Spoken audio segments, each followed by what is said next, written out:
All right, let's bring in the host of 630 POV, Chris Berg. And Chris, when we first started our coverage this evening, we talked about the polling that we had done with strategic research out of Austin, Texas. And we weren't so sure that maybe those numbers would hold out, that the margin of victory for Kevin Cramer would be that great.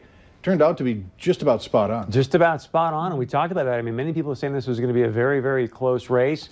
I mentioned earlier, I said, hey, look at the situation with Michael Braun out of Indiana. Will that actually be some sort of significant number for us to look at here in North Dakota? It ends up holding to bear some fruit. I mean, to see this kind of victory for now Senator-elect Kevin Cramer, I think Mike and Andrew, you both may agree with me. We took some heat for that poll. A lot of people are like, oh, there's no way it's going to be 16 points. Clearly, it's within that range. We don't have a final number yet, but a couple things to keep in mind here. Senator Heidi Heitkamp in 2012, she won the eastern part of the state pretty decisively. If you look at the map now tonight, Congressman Kevin Cramer won Stutsman County, which is where Jamestown is at. Very close, almost carried Grand Forks County, which is a big, big shocker considering UND obviously being in that county. Fargo, fairly close, but even, Richland County, Senator Heidi Heitkamp's home county, not super close, but at least within some distance there to say, hey, it was respectable even in Richland County. I think many people knew out in the western part of the state, Kevin Cramer was going to dominate, which he did tonight. And taking a look at that map, you mentioned a few of them, but right, it's predominantly red.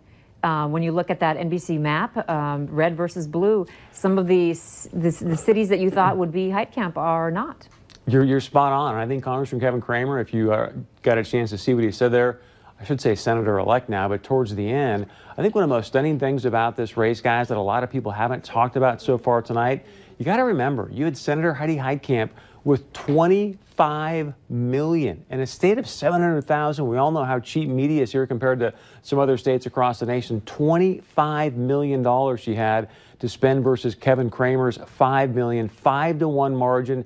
And yet you can see here that Kevin Cramer clearly dominated this race. I think it shows that his message resonated with the people of North Dakota. You can spend a lot of money, but if it's with the wrong message, you're still not going to win in the great state of North Dakota. Chris Berg, host of 630 POV, thanks for your analysis. Thank you. We appreciate it. All right. All right, a hot topic in tonight's election, of course, Measure 3. A yes vote would have supported the ballot initiative to legalize the recreational use of marijuana in North Dakota. That's for people 21 years of age or older. That no vote would obviously opposes the ballot initiative. Do we have the numbers on that? Well, we do have, oh, there they are. There right we there. go. Yes voting no, yes voting 40%, the no's coming out at 60%. Let's go to Bailey Hurley, who's been covering this issue for us, and she joins us now with the proponents of this measure. Bailey? Mike, Andrea, I'm live here at the Gastro Pub and Billiards where we're at the watch party for the vote yes for Measure 3.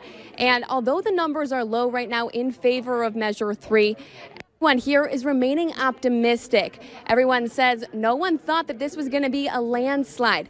Supporters say if Measure 3 is passed, it's going to be by about 52% to 48%. And if they lose, those numbers are the same, just the roles reversed.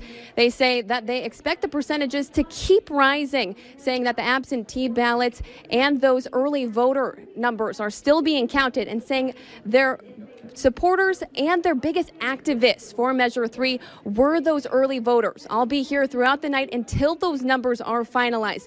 For now, reporting live in South Fargo, Bailey Hurley, Valley News Live. All right, thanks so much, Bailey. All right, Valley News Team's Christine Stanwood joins us now in the studio with a leader of an opposition group to Measure 3, North Dakotans against the legalization of recreational marijuana. Christine? Mike, Andrea, I'm joined with Norm Robinson, the leader of North Dakotans against the legalization of recreational marijuana. As of now, Norm, it looks like that Measure 3 is not going to pass. What are your reactions to that? I'm feeling pretty good about it. We expected this to be a margin of about 20 points. That's what we hoped for. And the North Dakotans did not disappoint us. It's a conservative state. The measure was just too broad. They wanted too much, and the citizens said, no, this is too much. In the past, you've mentioned that this was a bad bill. Well, it was a bad measure. The measure was written with no rules, no regulations, no revenue source, and that's the way they wanted it. We questioned them about that. And the citizens of North Dakota said, no, we've got to have more than that. All right, so a win for your coalition this evening. A big win for us. All right, Norm, thank you so much for Thank joining you. us. Mike, Andrea? All right, thanks, Christine. All right, we're going to take a break, reorganize. We're still covering things live. Could go to Bismarck, could go to Fargo. Stick around, a lot more election 2018 coverage to come.